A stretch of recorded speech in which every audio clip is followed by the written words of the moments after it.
try this again. I think we're on verse 12. A mocker resents correction. He will not consult the wise. A happy heart makes the face cheerful, but heartache crushes the spirit. And that makes sense, like, when you're happy, and when hard things are happening, it can crush the spirit. Verse 14. The discerning heart seeks knowledge, but the mouth of a fool feeds on folly. All the days of the oppressed are wrenched, but the cheerful heart has a continual feast.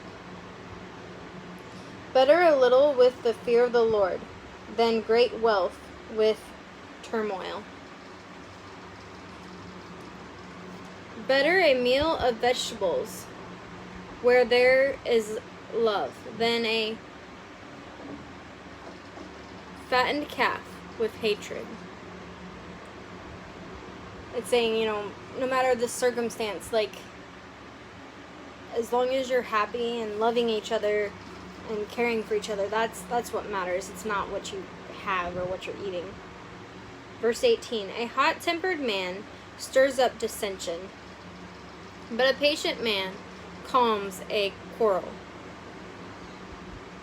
The way of the sluggard is blocked with thorns, but the path of the upright is a highway. A wise son brings joy to his father, but a foolish man despises his mother. It's important that you listen to your parents and that you seek their guidance and direction, and not despise them. I mean, despise is just, it's a really, really strong word. Like, if you despise somebody, like, you hate them. And that's just not a good way to live. And you've got to think about all the things that your parents have done for you, and that they're watching out for you. Some of you, like, they might have had one plan for their life, but then they said, hey, I need to do what's best for my child and change what I'm thinking. And so it's really important that we're not despising our parents. That's just, ugh. Folly delights a man who lacks judgment, but a man of understanding keeps a straight course. So, like,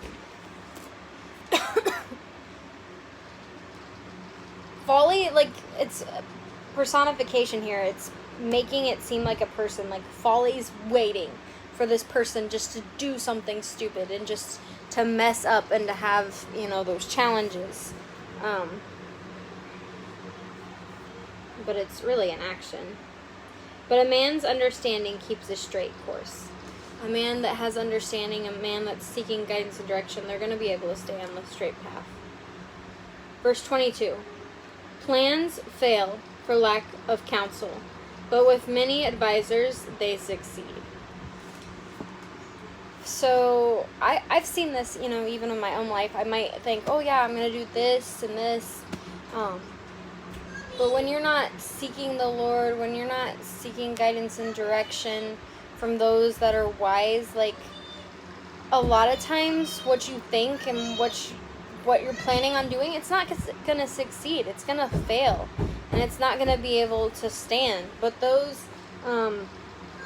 when you're seeking advice and you have many advisors, it will be successful. Verse 23.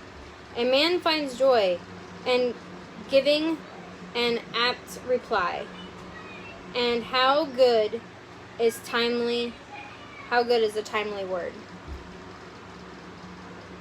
So, like, having conversations, not holding it off.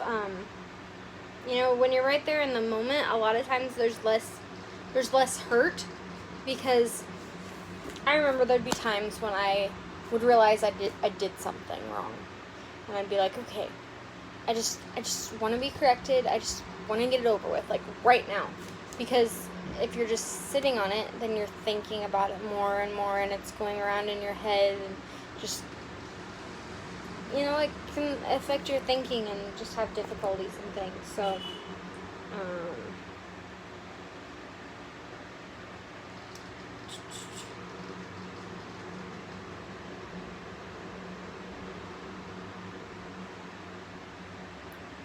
don't remember where I was.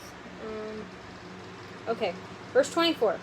The path of life leads upward for the wise, to keep him from going down to the grave.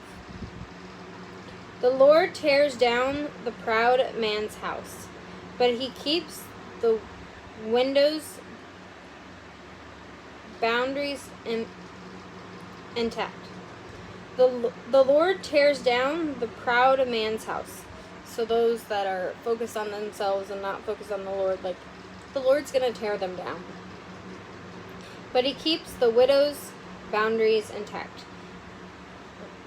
Those that are oppressed, those that do not have a lot, those that are humble and not proud, like, the Lord's not going to tear them down. The Lord is not going to tear the orphans, the widows, those that nobody has cared about or focused on. Like, the Lord's going to help them to stand.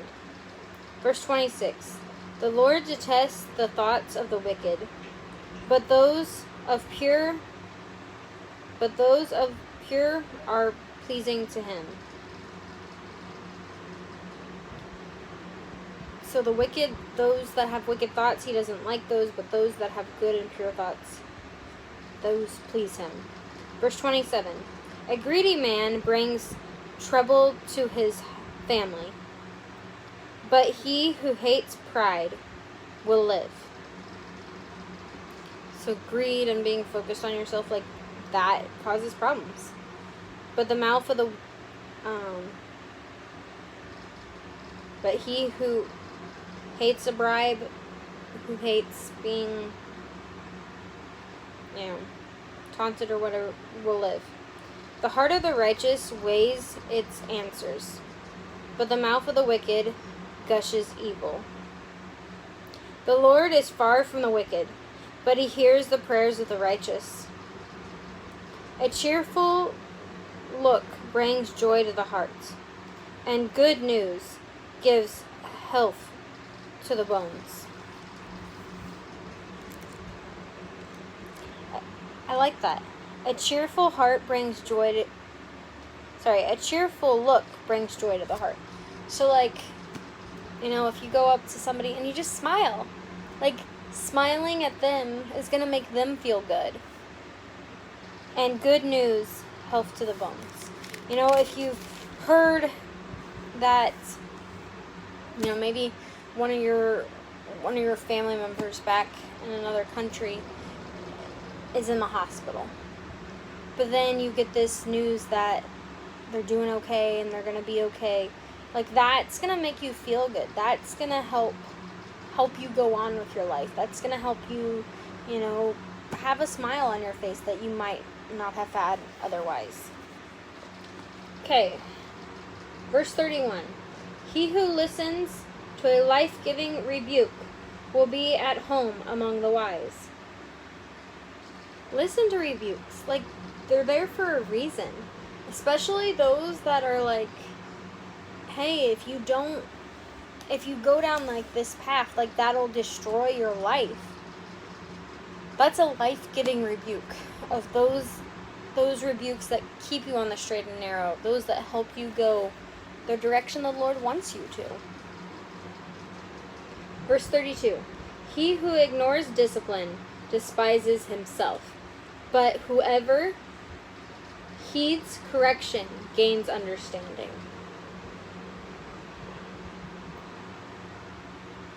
Those that don't or ignore discipline, they hate themselves. They despise themselves. But those who listen to correction gain understanding. The fear of the Lord teaches a man wisdom, and humility comes before honor. You're not... Those that are humble and focused on the Lord and not focused on themselves, like, those are the people that are going to be honored. Those that think it's all about them, they're going to end up falling because of their pride. So it's so important that we're focused on others. It's so important that we're focused on the Lord, and He'll take care of us. He'll provide, and things will work out. But it can't all be about us. So that's it for today. I hope you have a great day, and we'll see you next time. Bye!